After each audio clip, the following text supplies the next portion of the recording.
अस्सलाम वालेकुम स्टूडेंट्स, कैसे हैं आप लोग। स्टूडेंट्स, आज हम जो नेक्स्ट टॉपिक डिस्कस करने लगे हैं वो है एक्सट्रिंसिक सेमीकंडक्टर।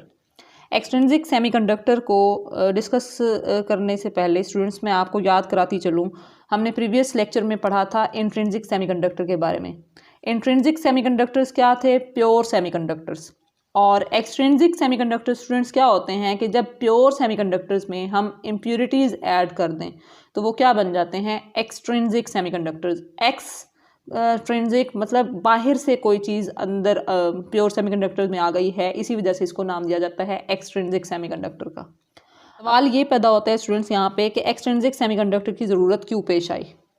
ऐसी क्या वजह थी कि एक्सट्रिंसिक सेमीकंडक्टर्स प्योर भी तो थे ना, वो भी तो कंडक्टर बन चुके थे 300 केल्विन पे या रूम टेम्परेचर पे, तो फिर क्यों ज़रूरत पेश आई एक्सट्रिंसिक सेमीकंडक्टर्स की? तो स्टूडेंट्स याद रखें कि जब 300 केल्विन टेम्परेचर था तो फिर हमने ये पढ़ा था प्रीवियस लेक्चर में कि 10⁻⁻29 एटम्स में जो है वो पॉसिबिलिटी थी सिर्फ और सिर्फ एक कोवेलेंट बॉन्ड ब्रेक होने की, एक कोवेलेंट बॉन्ड ब्रेक होने की। ठीक है, तो ये जो है ये बहुत ज़्यादा कम रेशो थी, जिसकी वजह से जो कंडक्टिविटी थी इन कंडक्टर्स की, जो सेमीकंडक्टर्स जो थे इनकी इतनी ज़्यादा इम्प्रूव नहीं थी, लो कंडक्टिविटी थी, बहुत ज़्यादा अच्छी कंडक्टिविटी नहीं थी।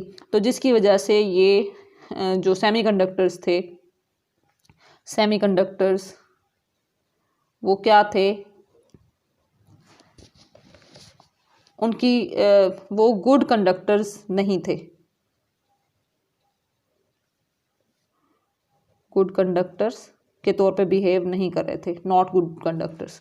ठीक है, तो हम चाहते हैं कि हम इनकी जो कंडक्टिविटी है वो इम्प्रूव करें।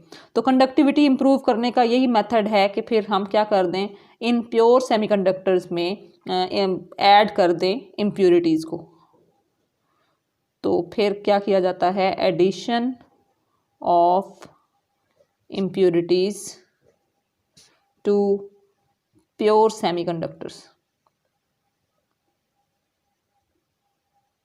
क्यों स्टूडेंट्स, क्यों की जाती है? To increase addition of impurities to pure semiconductors to increase conductivity. यहाँ पे सिग्मा स्टैंड्स फॉर कंडक्टिविटी। ठीक है स्टूडेंट्स, तो कंडक्टिविटी जो है वो इंक्रीज हो जाती है। अब स्टूडेंट्स, जब हम एडिशन करते हैं इम्प्योरिटीज़ की प्योर सेमीकंडक्टर में तो इस प्रोसेस को नाम दिया जाता है डॉपिंग का। तो आइए चलते हैं स्टूडेंट्स, देखते हैं डॉपिंग क्या होती है और डॉपिंग की ज़रूरत क्यों होती है। जी स्टूडेंट्स, डॉपिंग क्या होती है? Process of adding impurities to pure semiconductor. किसी भी प्योर सेमीकंडक्टर में जो इम्प्योरिटीज़ ऐड करने का अमल होता है उसको क्या नाम दिया जाता है? डॉपिंग का। और इसका फ़ायदा क्या होता है? इससे जो प्योर सेमीकंडक्टर की कंडक्टिविटी जो पहले कम थी रूम टेम्परेचर पर, उसको इंक्रीज़ किया जा सकता है by the addition of impurities, और इसकी वजह से हम डिफरेंट इलेक्ट्रॉनिक डिवाइसेस भी बना सकते हैं। अब हम देखेंगे स्टूडेंट्स के डॉपिंग की कितनी टाइप्स होती हैं। डॉपिंग की स्टूडेंट्स दो टाइप्स होती हैं, एक होती है एक्सेप्टर डॉपिंग और इसको दूसरा नाम दिया जाता है पी टाइप सेमीकंडक्टर्स का। इसकी वजह से जो सेमीकंडक्टर्स बनते हैं उनको क्या नाम दिया जाता है? P type semiconductors. और दूसरी होती हैं डोनर डॉपिंग, और इनको दूसरे जो सेमीकंडक्टर्स इसकी वजह से बनते हैं वो कहलाते हैं एन टाइप सेमीकंडक्टर्स। ठीक है स्टूडेंट्स, अब हम ये देखेंगे कि एक्सेप्टर डॉपिंग जो है वो क्या होती है और इसको पी टाइप सेमीकंडक्टर इसकी वजह से जो बनते हैं एक्सट्रिंसिक सेमीकंडक्टर्स उनको पी टाइप सेमीकंडक्टर्स क्यों कहा जाता है। ठीक है, ये हम देखेंगे। और दूसरा डोनर डॉपिंग क्या होती है और एन टाइप सेमीकंडक्टर क्यों कहते हैं जो एक्सट्रिंसिक सेमीकंडक्टर्स बनते हैं। तो एक्सेप्टर डॉपिंग स्टूडेंट्स क्या होती है? एक्सेप्टर डॉपिंग से समझने से पहले स्टूडेंट्स मैं आपको ये बताती चलूँ कि प्योर सेमीकंडक्टर सिलिकॉन और जर्मेनियम, इनको हम डिस्कस कर चुके हुए हैं कि आउटर मोस्ट शेल में या वैलेंस शेल में कितने इलेक्ट्रॉन्स होते हैं? 4 इलेक्ट्रॉन्स होते हैं, ये हम पहले पढ़ चुके हैं। लेकिन स्टूडेंट्स चूंकि ये 4 इलेक्ट्रॉन्स होते हैं तो ये पीरियोडिक टेबल के 4a ग्रुप से बिलोंग करते हैं। ये आप लोगों के लिए शायद नई बात हो जिन्होंने केमिस्ट्री नहीं पढ़ी, तो इसको आप जहन में रखिएगा कि ये 4a ग्रुप से बिलोंग करते हैं। इसी वजह से इनके आउटर मोस्ट शेल में कितने इलेक्ट्रॉन्स होते हैं? 4 इलेक्ट्रॉन्स होते हैं, 4 वैलेंस इलेक्ट्रॉन्स। अब स्टूडेंट्स हम क्या करेंगे, हम ऐसी इम्प्योरिटी ऐड करेंगे जो कि ट्राईवैलेंट इम्प्योरिटी होगी। कौन सी? ट्राईवैलेंट। अब इसको स्टूडेंट्स हम क्यों कहते हैं ट्राईवैलेंट?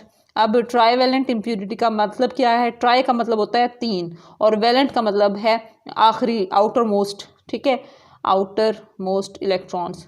तो ट्राईवैलेंट इम्प्योरिटी का मतलब है जिसके आउटर मोस्ट शेल में कितने इलेक्ट्रॉन्स हो? 3 इलेक्ट्रॉन्स हो और वो 3A ग्रुप से बिलोंग करते हैं। और यहाँ पे मैंने लिखा हुआ है वैलेंस इलेक्ट्रॉन जो हैं वो 3 होने चाहिए। अब इसमें इसकी एग्जांपल्स कौन कौन सी हैं? ये पीरियोडिक टेबल के से चूँकि जिनको पीरियोडिक टेबल का पता है उन्हीं को इन एलिमेंट्स का पता होगा। Boron, aluminium, gallium, indium, thallium etcetera. ठीक है स्टूडेंट्स, ये 3A ग्रुप से बिलोंग करते हैं और इनके आउटर मोस्ट शेल में कितने इलेक्ट्रॉन्स होते हैं? 3। अब स्टूडेंट्स जब ये सिलिकॉन में हम इनको ऐड करते हैं तो ये सेंट्रल पोजीशन ले लेते हैं टेट्राहेड्रल स्ट्रक्चर में। तो अब यहाँ पे देखें स्टूडेंट्स, ये हमारे पास एल्यूमिनियम जो है ये सेंट्रल पोजीशन पे आ जाएगा और इसके चारों कॉर्नर्स पे क्या आ जाएंगे? सिलिकॉन के एटम्स आ जाएंगे। अब आपको पता है सिलिकॉन के आउटर मोस्ट शेल में कितने इलेक्ट्रॉन्स होते हैं? 4। तो यहाँ पे मैंने रेड डॉट से इन 4 इलेक्ट्रॉन्स को रिप्रेजेंट किया हुआ है। ठीक है स्टूडेंट्स, ये देखें तमाम सिलिकॉन एटम्स के। और जो एल्यूमिनियम है इसके आउटर मोस्ट शेल में कितने इलेक्ट्रॉन्स होते हैं? 3 इलेक्ट्रॉन्स होते हैं। क्यों? क्योंकि ये ट्राईवैलेंट इम्प्योरिटी है। अब यहाँ पे स्टूडेंट्स क्या होगा कि एल्यूमिनियम का ये वाला जो इलेक्ट्रॉन है सिलिकॉन के इस इलेक्ट्रॉन सिलिकॉन जो है और एल्यूमिनियम यहाँ पे शेयरिंग करेंगे इलेक्ट्रॉन्स की। अब इस शेयरिंग की वजह से क्या होगा? कोवलेंट बॉन्ड बनेंगे। यहाँ पे भी ये शेयरिंग हो रही है जिसकी वजह से कोवलेंट बॉन्ड बनेंगे। यहाँ पे भी शेयरिंग हो रही है सिलिकॉन और एल्यूमिनियम के दरमियान इलेक्ट्रॉन्स की, तो इसकी वजह से भी क्या होंगे? कोवलेंट बॉन्ड बनेंगे। लेकिन स्टूडेंट्स आप यहाँ पे गौर करें तो सिलिकॉन के पास यहाँ पे तो एक इलेक्ट्रॉन है लेकिन एल्यूमिनियम के पास इलेक्ट्रॉन नहीं है शेयर करने के लिए। यानी यहाँ पे क्या है? इलेक्ट्रॉन की कमी है, वैकेंसी है इलेक्ट्रॉन की। इसको हम लोग नाम देते हैं होल का। ठीक है, और होल जो है वो इक्विवेलेंट होता है पॉजिटिव चार्ज के। इसी वजह से स्टूडेंट्स नाम दिया जाता है कि यहाँ पे चूंकि एक पॉजिटिव चार्ज क्रिएट हो गया है तो इस होल क्रिएट हो गया है, इस वजह से इसको नाम दिया जाता है स्टूडेंट्स पॉजिटिव। चूंकि पी से स्टार्ट हो रहा है तो इस वजह से ये जो सेमीकंडक्टर नया बनेगा एक्सट्रिंसिक सेमीकंडक्टर वो कहलाएगा पी टाइप सेमीकंडक्टर। इसको क्या नाम दिया जाएगा? पी टाइप सेमीकंडक्टर का। चूंकि स्टूडेंट्स ये एक्सट्रिंसिक सेमीकंडक्टर है, प्योर नहीं रहा ना, हमने इम्प्योरिटी ऐड कर ली है, तो इस वजह से जो एक्सट्रिंसिक सेमीकंडक्टर बन जाएगा वो कौन सा बनेगा? P type semiconductor. P stands for positive. यहाँ पे होल्स बनना शुरू हो गए हैं, कमी है इलेक्ट्रॉन्स की। अब चूंकि स्टूडेंट्स यहाँ पे इलेक्ट्रॉन की कमी है तो एल्यूमिनियम के पास ये एबिलिटी है कि वो बाहर से आने वाला कोई भी एक इलेक्ट्रॉन जो है वो एक्सेप्ट कर सकता है इलेक्ट्रॉन की कमी होने की वजह से। ठीक है, तो शेयरिंग यहाँ पे वो कंप्लीट करना चाहता है तो इसके पास ये जो सलाहियत है, एबिलिटी है कि वो बाहर से एक इलेक्ट्रॉन को एक्सेप्ट कर सके, हासिल कर सके, कबूल कर सके। तो इस वजह से इसको नाम दिया जाता है एल्यूमिनियम को एक्सेप्टर इम्प्योरिटी, ठीक है, एटम का। एक्सेप्टर इम्प्योरिटी एटम कहलाएगा एल्यूमिनियम और जो डॉपिंग हो रही होगी इसको नाम दिया जाता है एक्सेप्टर डॉपिंग का। ठीक है स्टूडेंट्स, तो अब इसमें सवाल ये पैदा होता है, उम्मीद है कि अब आपको बात समझ आ गई होगी कि इसको एक्सेप्टर डॉपिंग क्यों कहते हैं और पी टाइप सेमीकंडक्टर कैसे बन जाता है। उसके बाद स्टूडेंट्स अब हम देखेंगे कि इसमें मेजॉरिटी चार्ज कैरियर्स क्या होंगे जब पी टाइप सेमीकंडक्टर बनेगा। तो स्टूडेंट्स जब पी टाइप सेमीकंडक्टर बनता है तो मेजॉरिटी का मतलब होता है जो ज़्यादा तादाद में हो, कसरत में हो। ठीक है, तो चूँकि यहाँ पे होल्स बनते जा रहे हैं, जितने ज़्यादा आप एल्यूमिनियम के एटम्स ऐड करते जाएंगे प्योर सेमीकंडक्टर में उतने ही ज़्यादा होल्स भी क्रिएट होते जाएंगे। एक एल्यूमिनियम ऐड किया तो एक होल क्रिएट हुआ, 2 एल्यूमिनियम ऐड करेंगे 2 होल्स क्रिएट होंगे। इसी तरह से इनफाइनाइट एल्यूमिनियम एटम ऐड करेंगे तो इनफाइनाइट होल्स भी क्रिएट हो जाएंगे। तो इसका मतलब है मेजॉरिटी चार्ज कैरियर्स क्या होंगे? होल्स होंगे। ठीक है, कसरत में होल्स होंगे। और अब माइनॉरिटी चार्ज कैरियर्स, कम तादाद में कौन से चार्ज कैरियर्स होंगे? तो कम तादाद में स्टूडेंट्स जो होंगे वो होंगे फ्री इलेक्ट्रॉन्स। अब सवाल यहाँ पे बनता है कि यहाँ पे माइनॉरिटी चार्ज कैरियर्स कहाँ से आए? तो स्टूडेंट्स याद रखें माइनॉरिटी चार्ज कैरियर्स आएंगे, चूँकि आपको पता है कि सिलिकॉन जो है वो रूम टेम्परेचर पर उस वहाँ पे thermally generated free electrons create हो जाते हैं, हम प्रीवियस लेक्चर्स में पढ़ चुके हैं, ठीक है।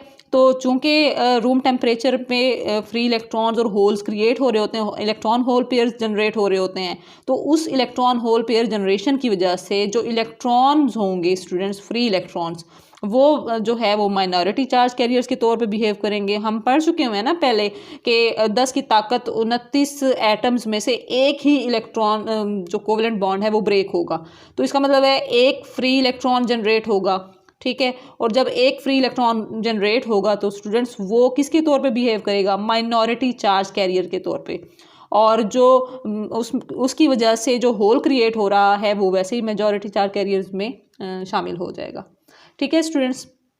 तो अब हम चलते हैं, देखते हैं डोनर डॉपिंग क्या होती है, या उसको एन टाइप सेमीकंडक्टर उसकी वजह से कैसे बनता है। अब स्टूडेंट्स हम देखेंगे कि डोनर डॉपिंग क्या होती है। डोनर जैसा कि नाम से जाहिर है जिसमें देने की सलाहियत हो, ठीक है। तो अब इसमें जो इम्प्यूरिटी होगी स्टूडेंट्स वो कौन सी होगी, पेंटावेलेंट इम्प्यूरिटी। अब पेंटावेलेंट, पेंटा से स्टूडेंट्स क्या मुराद है, पेंटा का मतलब होता है 5 और वैलेंट का मतलब है आउटर मोस्ट जो इलेक्ट्रॉन होते हैं, यानी पेंटावेलेंट इम्प्यूरिटी ऐसी इम्प्यूरिटी जिसके आउटर मोस्ट शेल में कितने इलेक्ट्रॉन्स हों, 5 इलेक्ट्रॉन्स हों, यानी ये 5A ग्रुप से बिलोंग करते हैं ये एलिमेंट्स। और इनमें कौन कौन से हैं इसकी एग्जांपल्स में आर्सेनिक हो गया, फास्फोरस हो गया, बिस्मथ हो गया और एंटीमनी हो गया। तो ये सारी की सारी एग्जांपल्स हैं पेंटावेलेंट इम्प्यूरिटी एटम्स की, ठीक है। अब हम स्टूडेंट्स इनमें से कोई एक एटम ले लेंगे और उसको ऐड कर देंगे किस में, प्योर सेमीकंडक्टर में, यानी सिलिकॉन में फ़र्ज कर लें।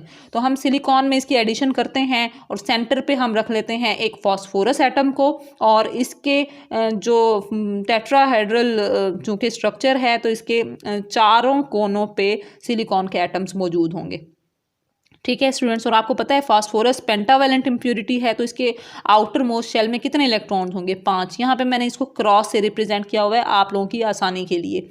और स्टूडेंट्स इसके जो सिलिकॉन के जो आउटर मोस्ट शेल के इलेक्ट्रॉन्स हैं वो 4 होते हैं, तो उनको मैंने 4 डॉट्स रेड कलर के डॉट से रिप्रेजेंट किया हुआ है हर एक सिलिकॉन एटम के लिए। अब स्टूडेंट्स आप गौर करें तो ये सिलिकॉन का ये वाला इलेक्ट्रॉन फास्फोरस के इस इलेक्ट्रॉन के साथ यहाँ पे शेयरिंग हो रही है तो एक कोवेलेंट बॉन्ड बन जाएगा, और फास्फोरस ये वाला अपना इलेक्ट्रॉन और सिलिकॉन ये वाला अपना इलेक्ट्रॉन शेयर कर रहे हैं तो यहाँ पे भी कोवेलेंट बॉन्ड बन रहा है। फास्फोरस ये वाला अपना इलेक्ट्रॉन और सिलिकॉन ये वाला इलेक्ट्रॉन शेयरिंग हो रही है तो फिर से क्या बन रहा है, कोवेलेंट बॉन्ड, यानी 4 कोवेलेंट बॉन्ड्स यहाँ पे बन रहे हैं। लेकिन ये जो 5वां इसका वैलेंस इलेक्ट्रॉन है वो आज़ादाना इस पूरे स्ट्रक्चर में घूम फिर रहा है, तो यहाँ पे इसका मतलब है इलेक्ट्रॉन जो है वो एक एक्स्ट्रा इलेक्ट्रॉन मौजूद है, उसको अब शेयरिंग के लिए कोई और इलेक्ट्रॉन नहीं मिल रहा अभी। इसका मतलब है यहाँ पे क्या बनना शुरू हो जाएंगे, फ्री इलेक्ट्रॉन्स, ठीक है स्टूडेंट्स। अब इसमें फ्री इलेक्ट्रॉन जो हैं वो ज़्यादा तादाद में बनना शुरू हो जाएंगे। जितने ज़्यादा फास्फोरस एटम्स आप ऐड करते जाएंगे उतने ही फ्री इलेक्ट्रॉन्स जनरेट होते जाएंगे, बनते जाएंगे यहाँ पे। और वो फ्री इलेक्ट्रॉन्स, चूँकि फ्री इलेक्ट्रॉन्स हैं, इलेक्ट्रॉन्स के ऊपर कौन सा चार्ज होता है, नेगेटिव चार्ज। तो नेगेटिव चार्ज होने की वजह से अब जो सेमीकंडक्टर बनेगा, एक्सट्रिंसिक सेमीकंडक्टर, वो क्या कहलाएगा, एन टाइप सेमीकंडक्टर। वो क्या कहलाएगा स्टूडेंट्स, एन टाइप सेमीकंडक्टर। तो एक तो ये रीज़न हो गई ना कि इसको एन टाइप सेमीकंडक्टर क्यों कहते हैं, ये जो एक्सट्रिंसिक सेमीकंडक्टर बनता है।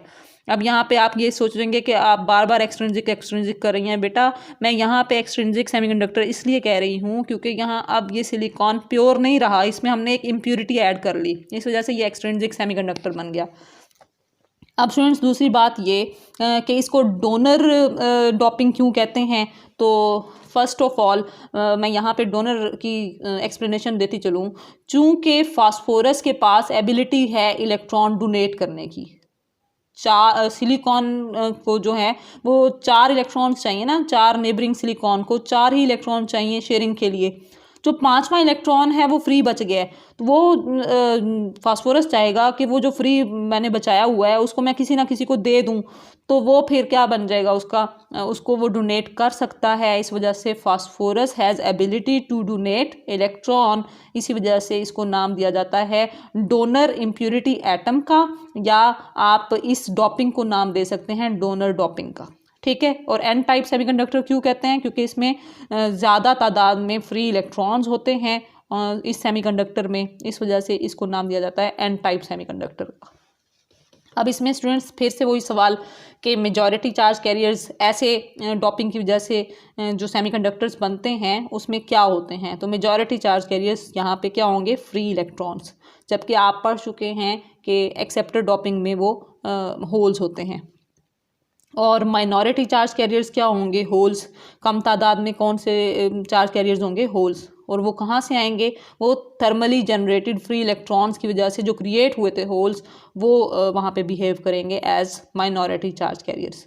तो उम्मीद है स्टूडेंट्स आप लोगों को ये जो लेक्चर है एक्सट्रिंसिक सेमीकंडक्टर्स का अच्छी तरह से समझ आया होगा। अगर आपको कहीं पे कोई बात समझ नहीं आई वो आप पूछ सकते हैं। तो इंशाल्लाह स्टूडेंट्स नेक्स्ट लेक्चर में मुलाकात होगी नेक्स्ट टॉपिक के साथ। तब तक के लिए अल्लाह हाफिज़।